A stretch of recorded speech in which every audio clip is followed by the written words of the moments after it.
Hello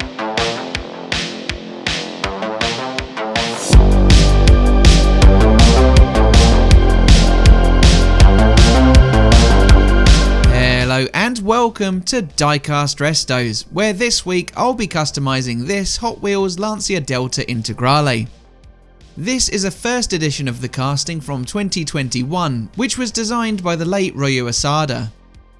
I think that it is an excellent recreation of the Delta, but it can be improved with some better decals and the lightest touch of detailing. I'm going to be recreating this 1992 Martini Racing livery, specifically of then reigning World Rally Champion Juha Kankkunen, using these decals and this wheel set. Even more specifically, it's a set from the 1992 RAC Rally of Great Britain. I picked up this decal set a while back from Rally Models. The wheels were from Diecast Details. Links will be in the description if you're interested. Lancia had entered Deltas as their weapon of choice in the World Rally Championship since 1985. The first S4 variant was an evolution of its predecessor, the 037. It was entered into Group B and was a silhouette car, sharing virtually nothing with the road-going Delta. But following the abolition of Group B for 1987, Lancia found themselves at an advantage over other manufacturers. Group A rules stipulated entrants were to be modified road cars, and that 5,000 road-going units would need to be produced to meet the homologation standards. Unlike its rivals at Ford, BMW, Mazda, Opel and Renault, Lancia had an all-wheel drive production car already available, the Delta HF 4-wheel drive.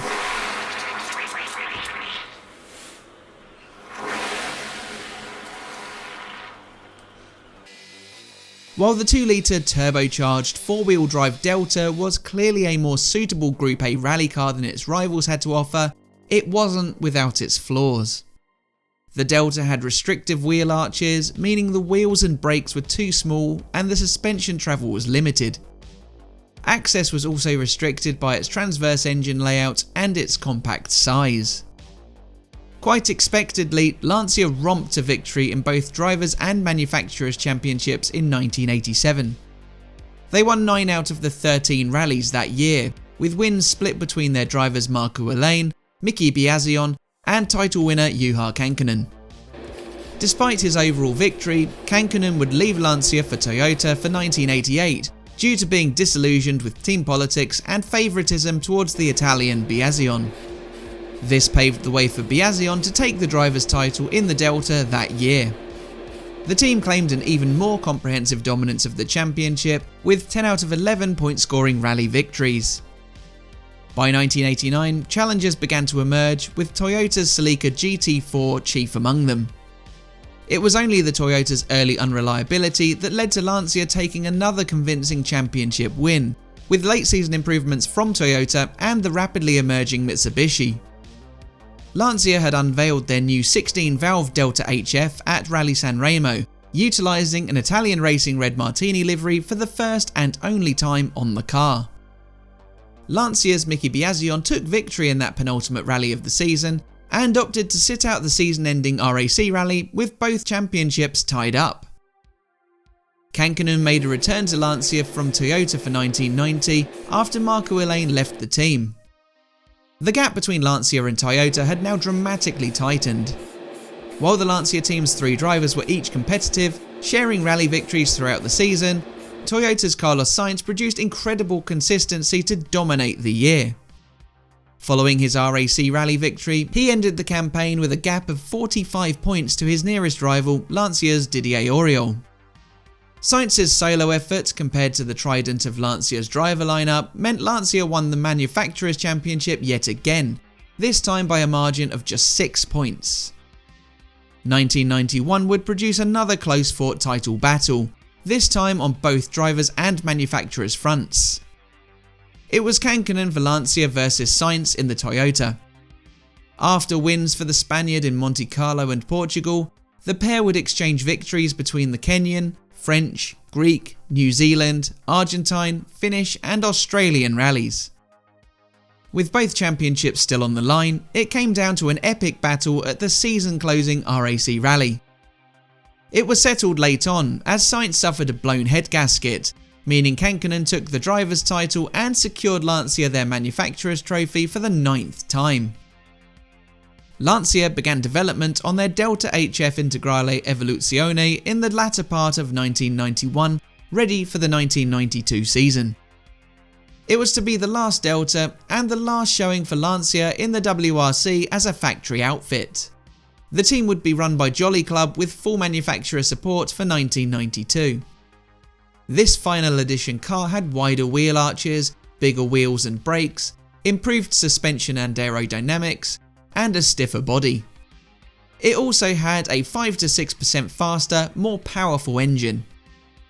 Toyota had an all-new Celica, but this proved to be problematic early in the season.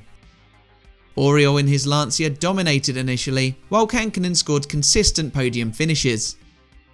With Sainz still very much fighting on his own for victories, it meant that Lancia were able to collect their 6th consecutive and record 10th overall Manufacturers' Championship in their last year of competing. Despite Oriol's strong showing, his failure to collect points in several events meant that by the end of the season, he had been caught by both Sainz and teammate Kankkunen. Yet again, entering the final rally of the year in Britain, it would be Kankkunen versus Sainz for the driver's title. But this time it would be a three-way battle for overall victory. Kankkunen, Sainz and Oriol were separated by just 3 points going into the RAC rally. Oriol's engine failed, meaning he was out of contention. Kankkunen went off the road and could only manage 3rd overall. Meanwhile, Sainz took victory and with it the driver's title by 10 points over Kankkunen. It wasn't to be the perfect fairy tale ending to the Martini Lancia factory team, but the manufacturer's title was certainly a great way to sign off. Jolly Club would continue to use the Delta for 1993 without the services of Oriol or Kankkunen. Both joined Toyota, with Sainz going the other direction. Factory involvement diminished through the year.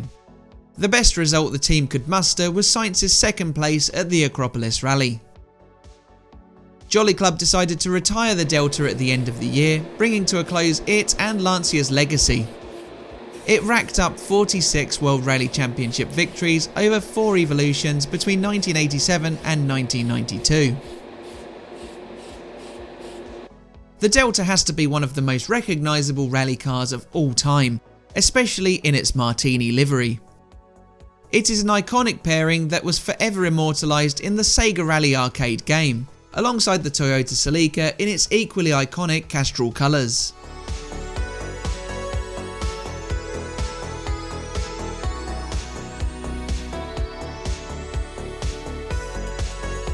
Now it's time to reassemble the casting. But my work isn't quite finished yet though. There's a little extra touch I like to make on my rally replicas. After the smoky windscreen and minorly amended interior have been placed in, the base can follow, which is secured with a pair of 3mm M2 laptop screws. You might have caught me spraying some plastic red a little earlier on. This has been cut down and will form the mud flaps. I'm sticking them to the inside of the wheel arches using some Yoo-Hoo universal adhesive.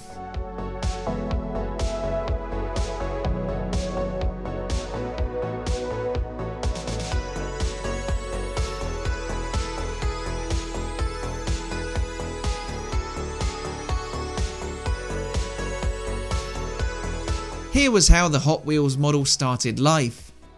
It's a superb little replica of the Rally Spec Evoluzione Delta HF Integrale. The standard details look fine, but it is deserving of a better livery, one that covers all sides. It needed some wheels too, and diecast details had just the ticket. I turned to rally models for the decals, which are of such a good quality. I think they look sublime. And this is what it turned into. Personally, I couldn't be happier with it. It just goes to show what new decals and wheels can do for a casting. It has completely transformed it. I think it looks pretty much identical to the Mini GT Deltas they produced a short while back. I've barely needed to do any detailing other than a bit of grille, door handle and badge enhancements, plus some obligatory harnesses drawn into the interior. So what's your thoughts on it? Leave a comment down below and make sure you leave a like too. For more glow ups like this, be sure you're subscribed to stay up to date with all my releases. And my sincere thanks as always to my channel members who support through Patreon or YouTube memberships. Your continued support makes pieces like this possible. Check the links down below if you'd like to join them. But all that leaves me to say is thanks for watching, and I'll see you again for the next one. Bye for now.